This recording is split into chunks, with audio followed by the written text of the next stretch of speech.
Hi there.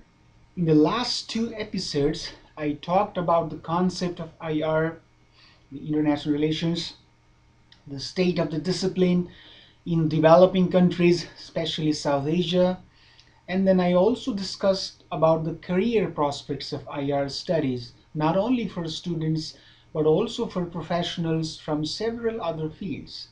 In this episode, I'm going to explain you what globalization is, or to be more specific, what is international political economy or global political economy, or in short, I will be calling it IPE, because the term globalization is basically used in terms of the political economy or financial market of the world.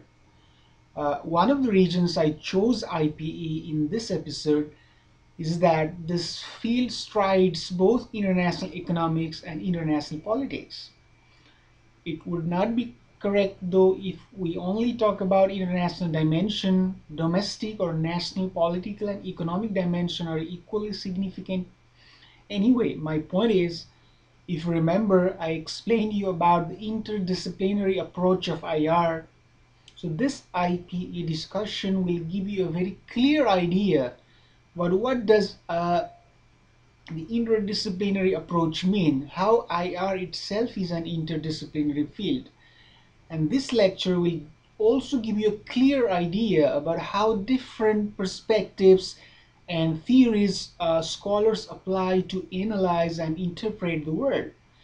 And as always, this talk will be useful for the students for not only IR, but students and professionals of several other fields, either management or development or information technology and communication, journalism, and so on. Just to give you an example for the interdisciplinary approach, uh, a book on the subject titled Theories of Political Economy, published in America by the Cambridge University Press in 1992. And the authors were Professor James Caporaso, who teaches political science in the University of Washington, and then Professor David Levine, who teaches economics in the University of Denver. So you see how scholars from two different fields have come together. Here I am not necessarily prescribing you readings. Even if I did, I wouldn't recommend you this one at this moment, but rather I would like to read Robert Gilpin's Global Political Economy, The Understanding International Economic Order, published in 2001 by Princeton University Press. And there are, of course, several good reads on the subjects. American university courses on IP under the political science or international studies programs usually have comprehensive reading lists, both books and journal articles, and the syllabi are easily available. I can also help you in that if you ask me. But in fact, the course of IPE was not always there. It was relatively a new subdiscipline of political science. And the first book on the subject was published in 1977 by the author Sparrow. And from the 1980s, the IPE started to become a regular course in the universities. Before I get into the core of the IPE, I would briefly like to talk about the globalization and its meaning in popular usage. I personally prefer to call it global rather than international political economy, because the economy transaction at international level was already there among industrialized nations since long time. But this international transaction became global, meaning further expansion of that internationalization when the developing or industrializing or least developed nations joined the economic activities. In fact, the term globalization describes the contemporary world much better than the term internationalization would, in my opinion. The term internationalization in terms of economics refers basically to a certain national economy going international. It is not in the popular usage as the term globalization is. Globalization is applied to the international finance, definitely, and globalization has a connotation of the world that is deeply interlinked, of world citizens coming together in terms of thinking, doing, sharing benefits. It entails the liberal values, and even more so now, given the information technology and communications advancement and its pervasive network and access across the world. The unprecedented cross-national movements of citizens from several countries, the fact that the world never has been so deeply connected and in constant communication as it is right now. And we can go on talking about many such issues. Anyways, the assumptions or meanings of these terms, globalization and internationalization, are overlapping. And our objective here is to talk about global international economy more in line of IR rather than the meaning of the terms. First, what is political economy? As the phrase itself tells you that it is some politics and some economics. It is in fact a complex relationship between political and economic spheres and their attributes. It's not new. It was there since 18th century, but owing to the changes that occurred in the last century, especially in the mid 1980s, it became global. Let's talk about those changes that caused globalization, then we will move to different perspectives and debates in international political economy or global political economy. First, we should have in mind some major events of the world, especially in the last century. Major events that happened in the said period is obviously mainly Europe, all right, because they were the most advanced economies and military powers. And what happened there as implications, the whole world was sort of upside down, all right. Just remember the World War One and Two. They were the center of the world, and their domination was extended world over through their colonized regions and provinces.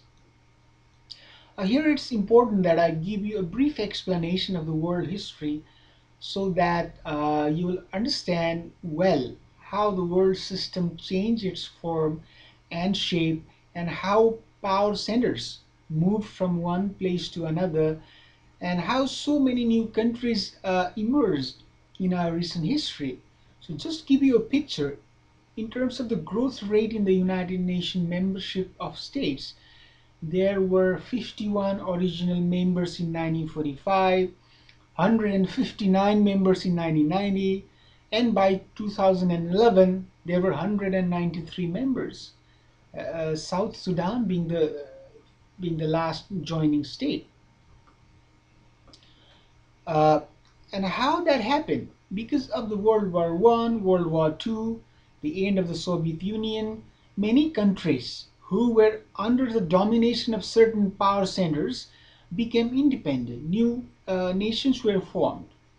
Until the World War One, many countries were under Austrian Empire in Europe, or many countries in the Middle East were under Turkish Empire.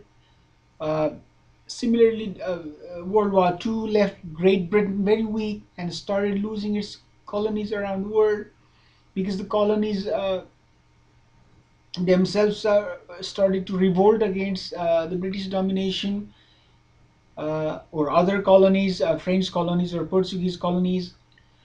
All right, the principles like national self-determination were on the rise, the self-rule of the region by the people of the region themselves.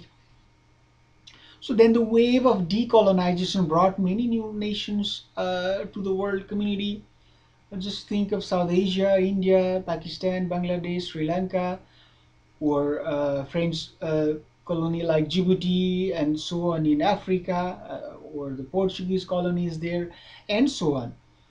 And similarly, many countries in East Europe and Central Asia who were under the Soviet Union, they became independent after the end of the Cold War or the end of the Soviet Union.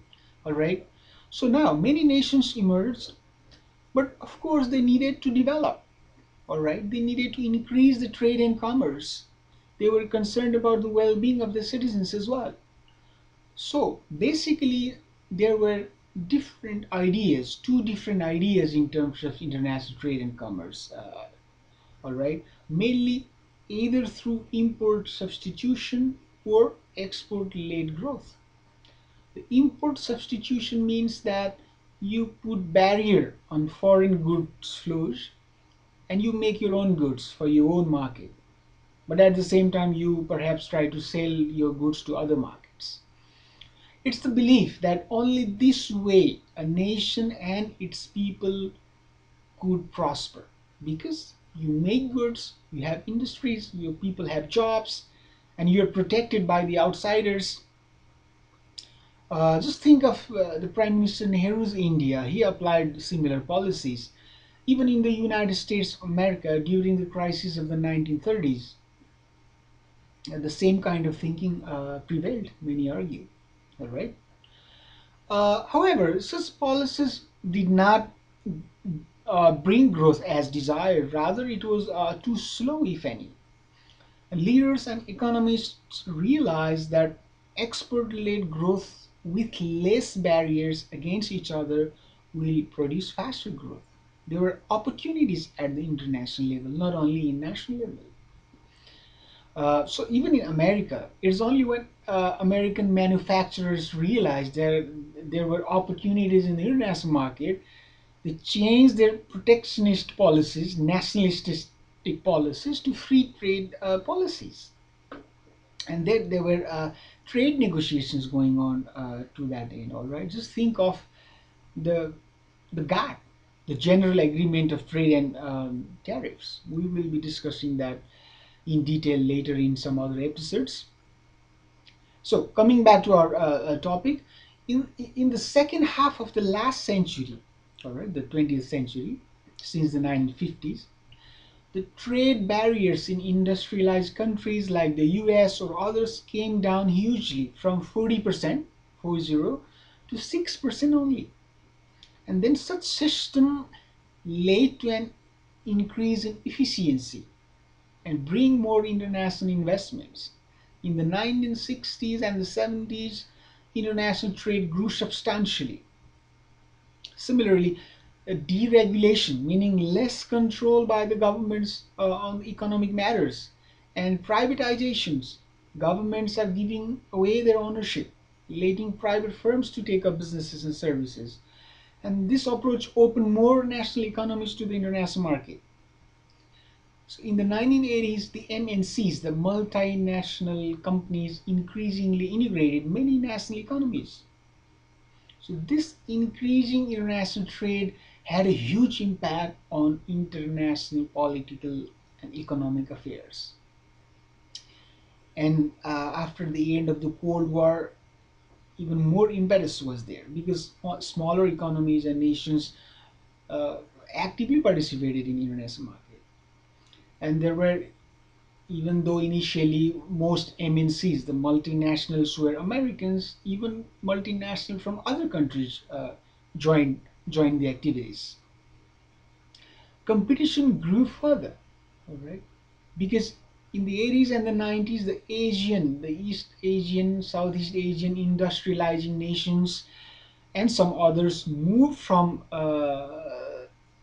the import substitution to export-led growth strategies. All right. And meanwhile, in the 1970s, financial deregulation had also taken place. Financial securities, instruments, communication advances made financial market increasingly integrated.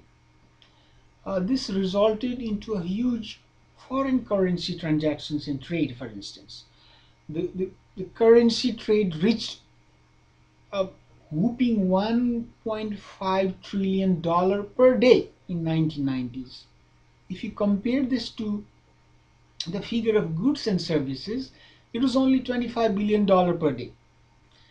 And there were investment capitals like funds, like pension funds, mutual funds, and they were seeking investments with higher returns. All right.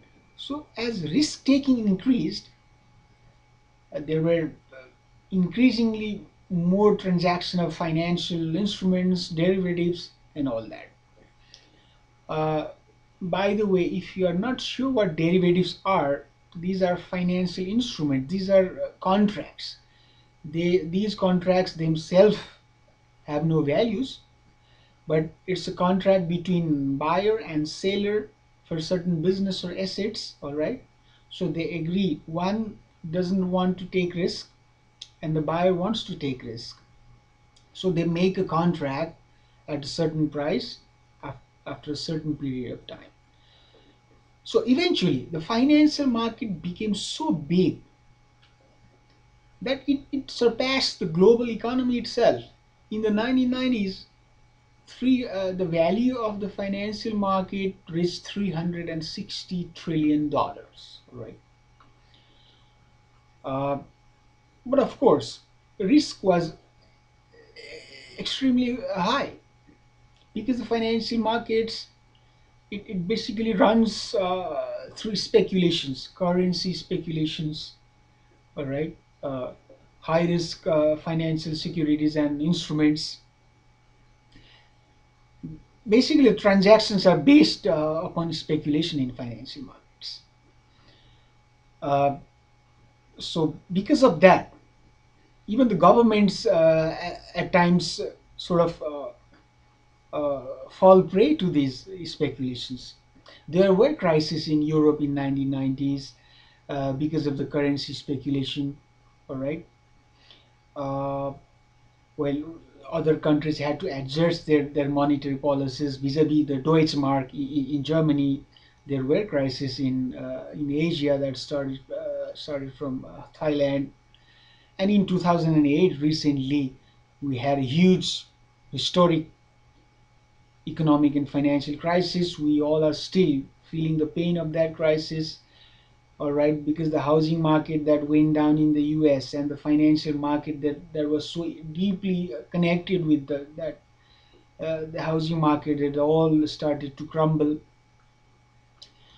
Uh, so then, what about the critic of globalization? Uh, you will know that in the next section, not everybody favors globalization. There are strong critics of globalization. There are different theories, as I said earlier. There are disagreements in terms of values and principles. All right.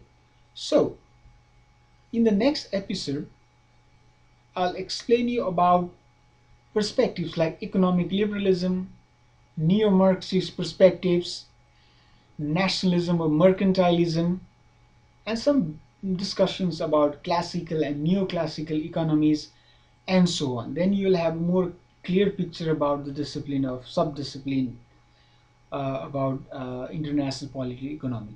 So that's it for right now. Thank you for listening.